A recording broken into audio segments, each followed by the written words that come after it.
18. Okay, pakibuksan na lang po. Matthew chapter 18, verse 19 to 20. Ang magandang ating pag-aaral sa gabi ito, why prayer meeting is important. Bakit ang prayer meeting ay mahalaga? Why prayer meeting is important. Bakit mahalaga ang prayer meeting? Kailangan po natin malaman kung bakit mahalaga ang prayer meeting. Okay? Usan po natin Matthew chapter 18. Usan po natin verse number 19 to 20.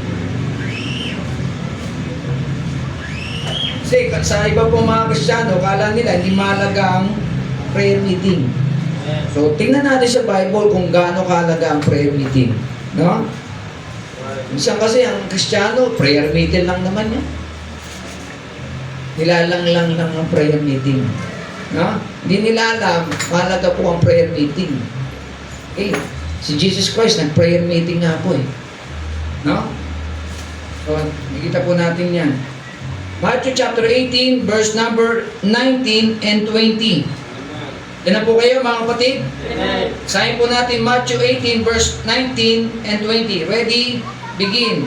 Again I say unto you, that if two of you shall agree on earth as touching anything that they shall ask, it shall be done for them of my Father which is in heaven.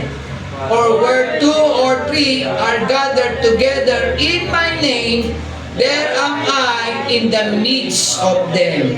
Tayo po'y manalangin. Mapagpalang Diyos sa mabanal na sa langit, salamat po.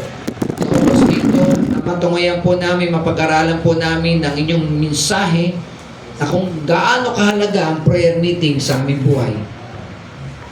Why prayer is important. Lord, we thank you, Lord. We hope and pray kayo po ang kumilos banal ng Espiritu sa puso ng bawat isa po sa amin.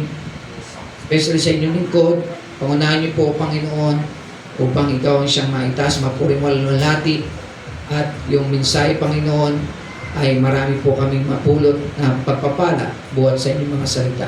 Ito ang samot dalangin namin sa tanging pangalan ni Jesus. Amen. Please be seated, mga kapatid. Why prayer meeting is important? Kaya makita po natin, no? Bakit mahalaga ang prayer meeting sa buhay mo at sa buhay ko? No? So, pansinin po natin, the power of, kaya nga po, meron po tinatawag tayong the power of gathering. Why we pray together? Malaking bagay po yun kung bakit tayo nagpipray dito, mga kapatid sa church, tuwing Webes, merong importante na kailangan natin makita. No? Yun yung prayer meeting. Nagpapanalaginan tayo sa isa't isa. Pinapanalangin natin yung ating mga sarili. Pinapanalangin natin yung ibang mga kapatiran. Ipinapanalangin natin yung ibang mga churches, ibang mga tao. No? Marami tayong ipinapanalangin, hindi lang sarili natin. No? Nagpapasalamat tayo. No? Answer prayer, marami silang nago sa ating mga panalangin. So, kailangan natin makita kung gaano kahalaga ang prayer meeting.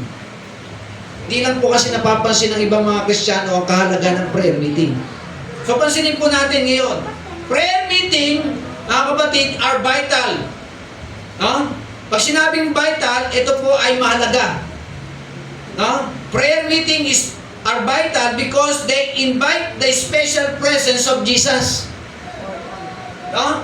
Kung bakit mahalaga ang prayer meeting, kasi yung presensya ng Panginoon, mga kapatid, nandito sa church. Yung presensya ng Panginoon nandito sa ating kalagitnaan. Kasi ninyo po yung binasa natin sa verse 18 and 19 and 20. No? Nandiyan po makikita natin yung presensya ng Panginoon sa verse number 19. No? Na sinabi diyan, again I say unto you that if two of you shall agree, no? Dalawa nag-agree on earth dito sa lupa as touching anything that they shall ask, no? Yung prayer yan, yung ask, it shall be done for them. Yun yung mangyayari sa kanila, sa kanilang prayer meeting of my fathers, no?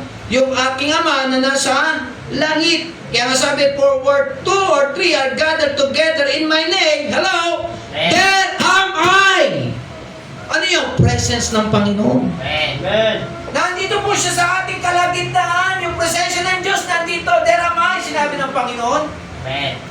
So makita natin yung importante, no, yung vital, no, yung vital na yung prayer meeting is a vital because no, we invite the presence. No, nandito yung presensya ng Panginoon. No, yung presence, yung special presence of Jesus at produce spiritual unity. Ano yung ibig sabihin yun? Nagkakaroon, nagpo-produce. Ibig sabihin, nagkakaroon ng spiritual na pagkakaisa, nagkakaroon ng pamumunga. No? Nandito yung pagkakaisa ng mga kapatiran. Di ba pag may prayer meeting, nagkakaroon tayo ng pagkakaisa? Amen. Ano yung pinagkakaisa natin? Na tayo po ay nagkakaisa sa panalangin. So yung presensya ng Panginoon nandito at nagkakaroon ng tinatawag na spiritual, no? Produce spiritual unity. Yun ang kagandahan po mga kapatid. Bukod, unang-una, yung presensya ng Panginoon nandito. Pangalawa, yung tinatawag na unity, pagkakaisa sa panalangin. Okay? So makikita po natin, prayer meeting is not merely a social gathering. No, hindi naman to social gathering. It is the church gathered in the presence of God. No? Kaya hindi to entertainment eh. Kaya pag nandito tayo sa church, walang entertainment dito. Hindi to social gathering. Ito po ay tinatawag na, mga kapatid na, tinatawag na, ito po ay church gathering. Hindi social gathering. No? No? So, ibig sabihin mga kapatid, ito po ay sambahan ng nagtitipon yung presensya ng Diyos nandito. Kaya hindi po natin ginagawa entertainment dito. Di tayo naglalaro-laro dito. No? Ginagawa natin, tayo ay sumasamba, behave tayo, at nag-uubay tayo, at nakikinig sa salita ng Diyos. No? So makikita natin kung gaano kahalaga ang prayer meeting. No? Prayer meeting is a vital. Makikita natin, napakahalaga po niya. So, pero may mga problema sa mga Kristiyano. Many Christian treat the prayer meeting as optional. So, minsan ang Kristiyano, ang nangyayari, imbis na vital yung prayer meeting sa kanilang buhay, ito ay naging optional na lang. Ano yung optional?